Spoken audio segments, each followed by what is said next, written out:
Saudações, caro internauta, seja bem-vindo a mais um programa, a Semana, o programa que tem por objetivo arrolar os acontecimentos que nortearam a vida do nosso belo Moçambique. Eh, para hoje também não temos aqui o nosso convidado, mas contamos com a sua nobre companhia e o caro internauta que nos assiste é o nosso principal convidado e contamos mesmo com os seus comentários, contamos mesmo com o seu ponto de vista naquilo que são os assuntos que iremos aqui arrolar. Para o dia de hoje temos aqui dois assuntos em manga que vamos aqui debater, vamos aqui colocar à sua disposição para nos dizer aquilo que você acha sobre aquilo que são os assuntos que nortearam a vida dos moçambicanos. O primeiro assunto de destaque que temos aqui é o braço de ferro entre a classe médica e o governo, que, portanto, há desavença naquilo que são os termos da greve, que vai já na sua terceira fase, diga-se greve parcial, porque alguns sítios algumas províncias ou alguns distritos não aderiram a tal greve e nota-se uma espécie de braço de ferro entre o governo e a classe médica. Então nós vamos colocar esse assunto, vamos trocar um dedo de conversa para ver que implicações este assunto poderá ter, essa greve, esse braço de ferro poderá ter na vida dos moçambicanos. E também o segundo assunto que vamos aqui debater é exatamente a proposta de revisão pontual da Constituição da República, que também leva ao adiamento das eleições distritais do ano 2024, portanto, o ano que se avizinha e que já tinha, inclusive, alguns termos, algumas referências, já tinha datas e tinha tudo para dar certo, porque já tinha se acordado e a CNE já tinha avançado com alguns passos. Então, fique ligado a nós, acompanhe-nos, acompanhe o nosso programa e diga-nos o que é que acha sobre esse assunto. Pois bem, sem delongas, vamos olhar para o primeiro ponto, que é exatamente o braço de ferro entre o governo e a Associação Médica de Moçambique. Bom, depois de termos noticiado aqui por várias vezes que o governo, portanto, não quer, ainda não tem resolvido ou ainda não resolveu aquilo que são as petições da classe médica, e também nós deixamos aqui ficar que alguns hospitais, já demos até referência do Hospital Central de Quelimane, que continua desempenhando aquilo que são as suas atividades sem nenhuma restrição, e que nós já até, inclusive, saudamos essa postura, essa entrega, não é? E também, há poucos dias, vimos o pronunciamento do porta-voz do Conselho de Ministros, não é? Que vincava exatamente que os médicos ou a classe médica devia decidir se os grevistas querem ou não continuar no aparelho do Estado, ou seja, querem continuar no Ministério da Saúde. E em contrapartida também a classe médica vem reforçando repetidas vezes que os médicos não podem ser intimidados, eles devem continuar firmes naquilo que são os termos de referência, não é? Plasmados naquilo que é o pedido da sua classe, naquilo que é a autorização que ora foi submetida no Conselho de Ministros, ou seja, ao governo, para exatamente o decurso da greve. Portanto, notamos aqui uma espécie de braço de ferro. Por um lado, o governo também, na última semana, vem anunciar a contratação de 60 médicos, exatamente para suprir um pouco daquilo que são as necessidades médicas ou os cuidados médicos dos moçambicanos. E a classe médica também já veio apelando que essa contratação é de saudar, mas não pode servir para substituir, aliás, porque também não poderá substituir, porque o número de médicos grevistas é avaliado acima de mais de 1.500 médicos. E este número também é um número insuficiente para responder àquilo que é a demanda da vastidão do país. E é anunciado aqui a contratação de 60 médicos e a classe médica já vem saudando esta postura, né, de contratar os médicos e que servirá de reforço, segundo eles, poderá servir de reforço, mas não para substituir, até mesmo porque não estão em altura de substituir, porque o número é extremamente reduzido e não poderá mesmo responder à demanda.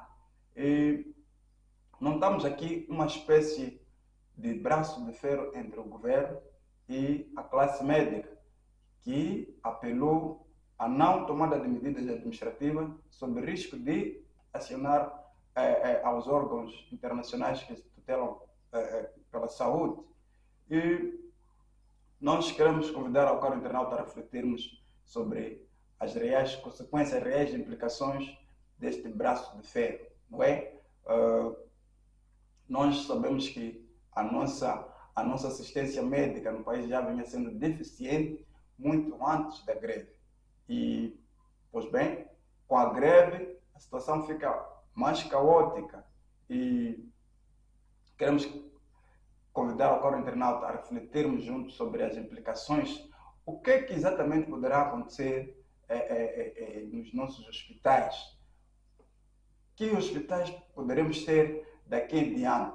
O caro internauta é livre de opinar, não é? Que tipo de cuidados médicos poderemos ter? Será que poderemos ter aqui uma espécie de conformismo na classe médica, já que o governo ainda não resolveu os problemas exigidos? Sabemos nós que a classe médica não só exige melhoria de condições do seu trabalho em si, mas também exige melhorias naquilo que é o aprovisionamento de equipamentos nos hospitais para melhor atendimento aos cidadãos. E nessa senda de ideias, o caro internauta pode também opinar que tipo de cuidados médicos poderemos ter daqui em diante.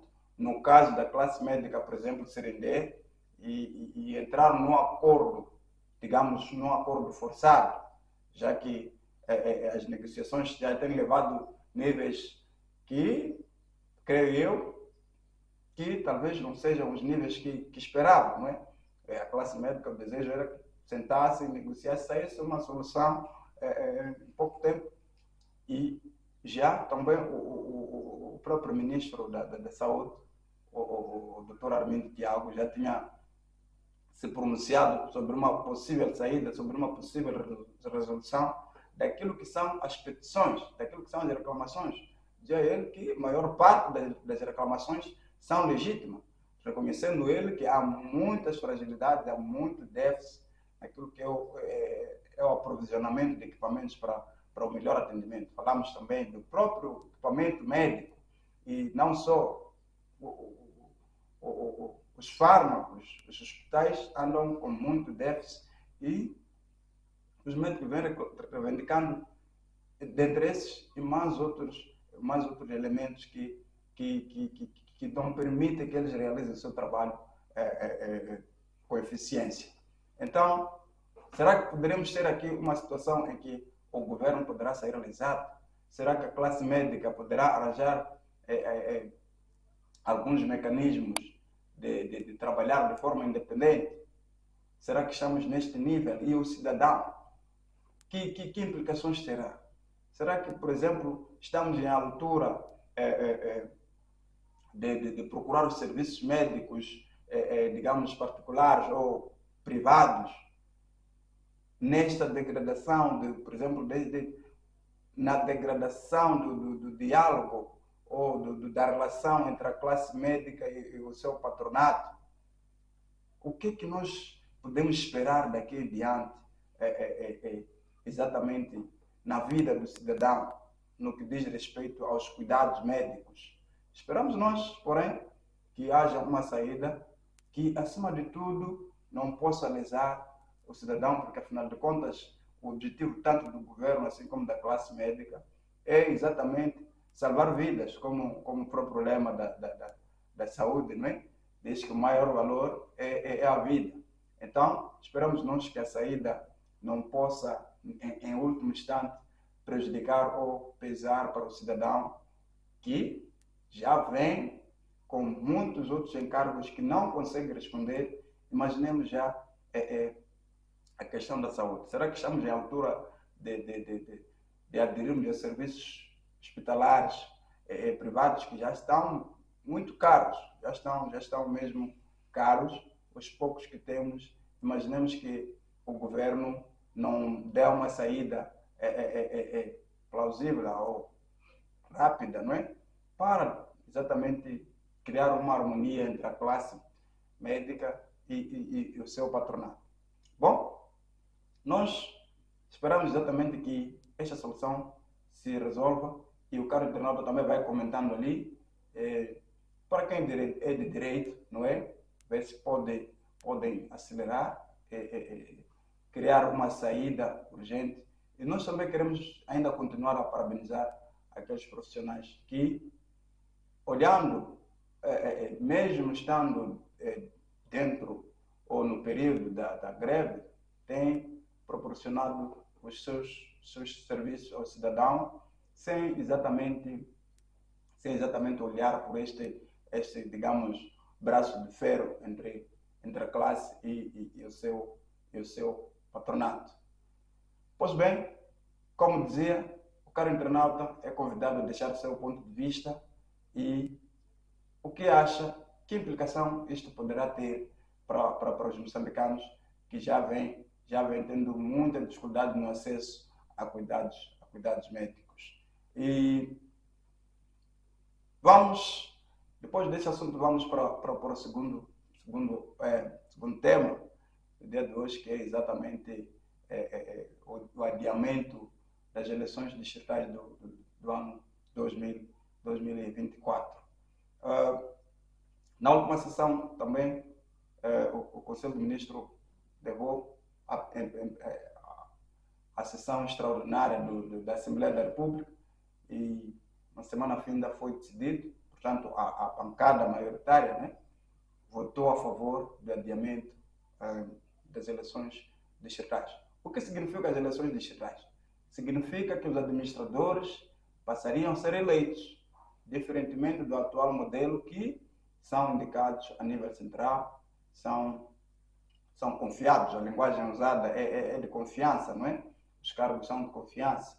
Poderiam passar para um novo modelo, que seria por eleição, a semelhança dos presidentes dos municípios ou dos conselhos autárquicos, a semelhança também dos governadores, modelo que é aplicado atualmente, que já irá na sua segunda edição, podemos assim dizer. E na última semana nós fomos brindados por esta notícia. O que esperar? As pessoas já estavam esperançosas aqui, os administradores, assim como os governadores, a semelhança também dos presidentes do Conselho Municipais, poderiam passar a ser eleitos. Havia mais, os administradores estariam mais próximos daquilo que é a vontade dos que ele poderia governar.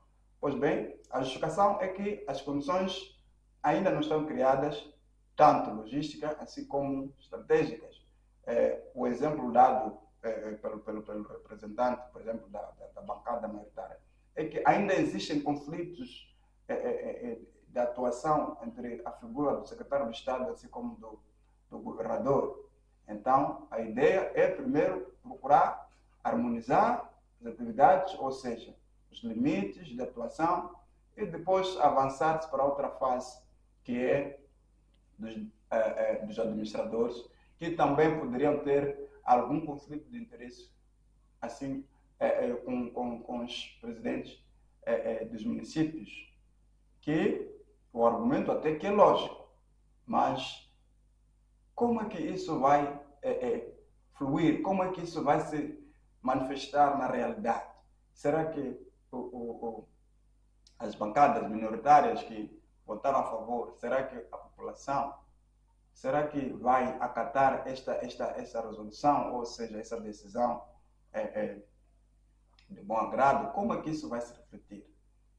Pois bem, nós sabemos Até a sociedade vinha já argumentando sobre esse conflito de interesse, sobre o secretário de Estado, o governador, de não saber cada um qual é o seu limite de atuação.